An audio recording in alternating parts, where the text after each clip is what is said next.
6 de los 9 legisladores que forman parte de la Comisión de Desarrollo Económico se aprobó el informe para segundo debate del proyecto de ley orgánica para atracción de inversiones, fortalecimiento del mercado de valores y transformación digital. Y el segundo debate se va a desarrollar este día martes en medio de algunas incertidumbres por el clima político que se vive en la Asamblea, por la falta de una mayoría consolidada por parte del oficialismo, porque según algunos opositores al proyecto, o con este proyecto se están abriendo las puertas para la privatización de sectores públicos como la educación, la salud, entre otros. Sobre estos asuntos vamos a conversar con Francisco Jiménez, asambleísta de Creo por Guayas, integrante de la Comisión de Desarrollo Económico, donde se ha tratado esta ley, cuyo ponente es el asambleísta Daniel Novoa. Francisco, buenos días, bienvenido a Contacto Directo. ¿Qué tal, Lenin? Buenos días y muchas gracias por la invitación. El proyecto original, el que envió el presidente de la República, era amplio, no profundizaba en muchos detalles, sobre todo de las ejecuciones de estas alianzas público-privadas, y desde algunos sectores se observó que el texto primero podría prestarse para la privatización de algunos servicios públicos. Eso ha sido cambiado. El párrafo final del artículo 6º señala que se prohíbe en la modalidad contractual de delegación a través de asociaciones público-privadas privatizar o enajenar activos o infraestructura pública o estatal nueva o existente. Le pregunto, ¿de allí deviene entonces el respaldo casi totalitario en la comisión a la hora de aprobar este informe de mayoría? Es una de las razones de ese respaldo. Antes que nada, y de continuar, también quiero sumarme al homenaje que se le ha hecho a don Alfredo Pino Argote.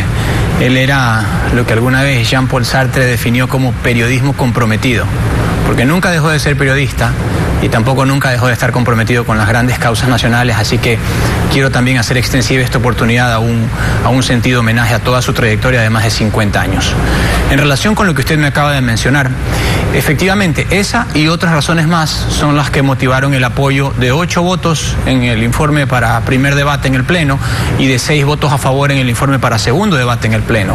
La inclusión de un artículo específico, de un inciso específico que prohibía cualquier tipo de privatización, la inclusión también de opiniones que tanto presentaron el Partido Social Cristiano, como la Izquierda Democrática, como Pachacuti y el mismo UNES, todos los cuales están representados en la comisión, por cierto, porque en la Comisión de Desarrollo Económico hay que anotar que tiene una conformación pluripartidista, están las 5 bancadas representadas allí, y aparte están 4 movimientos locales que evidencian una pluralidad de criterios que la hemos hecho valer dentro del seno de la comisión. Francisco, el problema, en cambio, señalan los opositores a este proyecto, estaría en el artículo 7º, donde se señala que la delegación de los sectores estratégicos o servicios públicos es excepcional o podrá ser excepcional cuando no haya capacidad técnica o económica, cuando la demanda del servicio no pueda ser cubierta por la empresa pública, cuando la ley del sector no lo haya determinado o cuando el presidente de la República así lo califique. Es decir, puede ser excepcional casi que bajo cualquier circunstancia. La pregunta es, ¿todo se podrá delegar al sector privado? La gran mayoría de cosas se pueden delegar al sector privado y no tiene nada de malo incluir una disposición de excepcionalidad. No es la regla general, no es lo que comúnmente va a pasar. Y no nos olvidemos también que en el tema de las alianzas público-privadas, así como en el de las zonas francas, quien tiene la iniciativa puede ser el sector privado, y el sector privado va donde le puede ser más rentable. A su vez, también hay otras restricciones, como por ejemplo en lo que se refiere a las áreas naturales protegidas, no van a poder ser de ninguna manera objeto de ningún tipo de concesión, ni menos aún de privatización. Aparte, tenemos otros candados que establecen también una serie de restricciones, pero eso que hay que combinarlo con facilidades. Lo que tiene que buscar el Estado ecuatoriano es una combinación y una colaboración eficiente entre el sector público y el sector privado. El sector público tiene intereses públicos, no le interesa el lucro necesariamente, lo que le interesa es dar un buen servicio y de calidad. Y al sector privado sí le interesa el lucro, pero tienen que haber reglas claras, transparentes, estandarizadas y eficientes que le permitan a los dos espacios engranarse de forma eficiente, justamente para mejorar el panorama de servicios públicos del país. Pero el artículo 26 señala que las empresas públicas no perderán la administración de los bienes públicos vinculados al servicio que se delegue. Si no se puede administrar, Francisco, entonces, ¿qué interés podría generar en un inversionista el gestionar un proyecto determinado? Si usted tiene, por ejemplo, una carretera para la que cuesta 100 millones de dólares y tiene apenas 50 millones de dólares, la única opción que tendría el Estado, si no existiera esta normativa, es tener que poner los otros 50 millones y endeudarse. Hoy por hoy, el modelo permite que el sector privado ingrese, que ponga el dinero faltante, que se sirva para resarcirse de esa inversión de un establecimiento tarifario dentro de la carretera que sería delegada o concesionada, y luego de eso, determinado ese periodo, la infraestructura pasa de regreso al Estado. ¿Qué quiere decir eso? Que el Estado se queda con una infraestructura nueva, bien mantenida, en buenas condiciones, con un servicio de calidad, que no se endeudó y que por otra parte, la contraparte privada legítimamente se sirvió de esa inversión que hizo para mejorar ese servicio público. Ese es un esquema sencillo que se aplica en principio para cualquier tipo de delegación, se llame alianza público-privada, o para cualquier tipo de servicio, sea a través de una zona franca o una zona de desarrollo económico. Sin este proyecto, sin esta ley, no se define el porcentaje de la participación del gestor privado.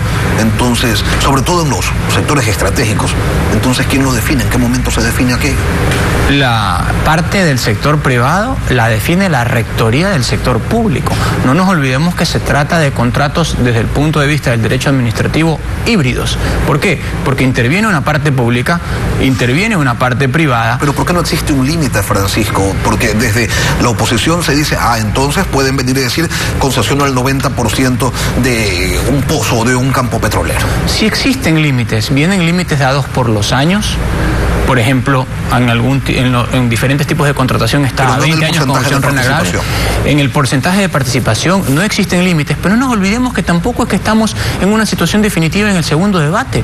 Esa es una observación que perfectamente puede ser presentada si es que le incomoda a algunas organizaciones políticas en la última fase del debate, y no nos olvidemos que el ponente tiene 48 horas a partir de lo que sucede en el Pleno, básicamente 2 días, para poder introducir estos cambios y estos perfeccionamientos de último momento.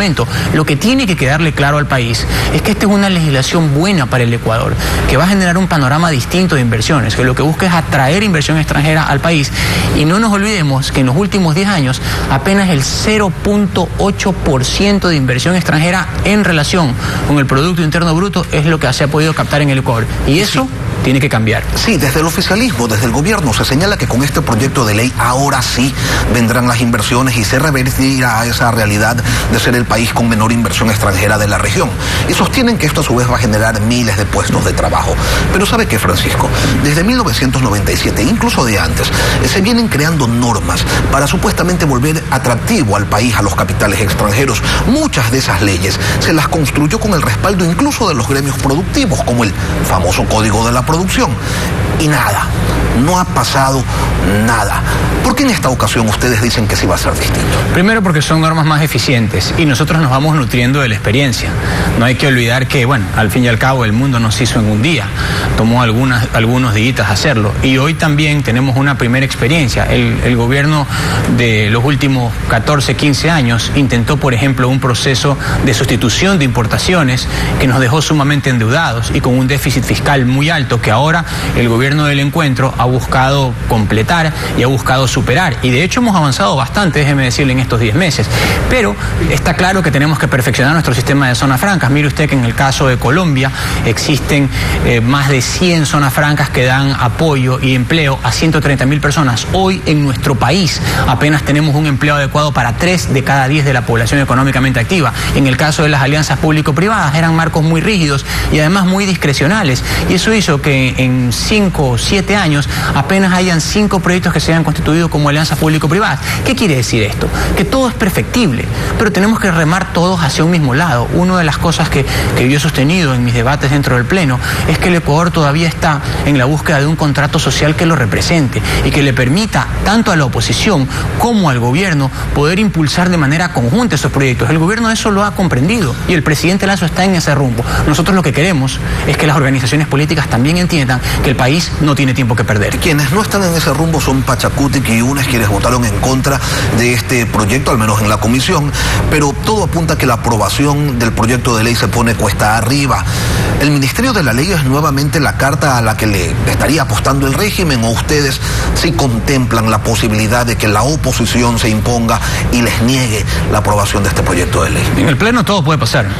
A nosotros el Ministerio de la Ley no es un escenario ni que nos interesa ni que es atractivo. Es una realidad constitucional e institucional, pero también es una realidad que los asambleístas estamos ahí para trabajar y para cumplirle a la gente. Y eso es lo que buscamos hacer. En la Comisión de Desarrollo Económico sí hemos hecho ese trabajo.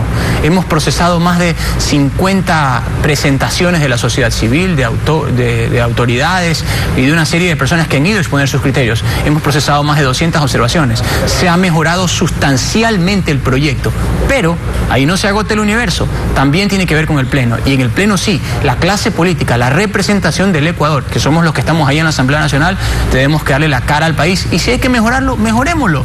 Y si hay que discutirlo, lo podemos discutir también. Pero lo que no podemos hacer es darle la espalda al país. Necesitamos una decisión.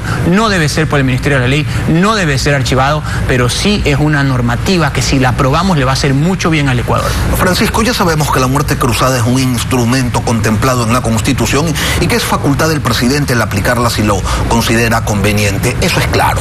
Lo que queremos saber es si ustedes consideran que este es el momento de aplicarla, si están dispuestos a jugarse esa carta. La oposición en tono desafiante les dice, aplíquenla.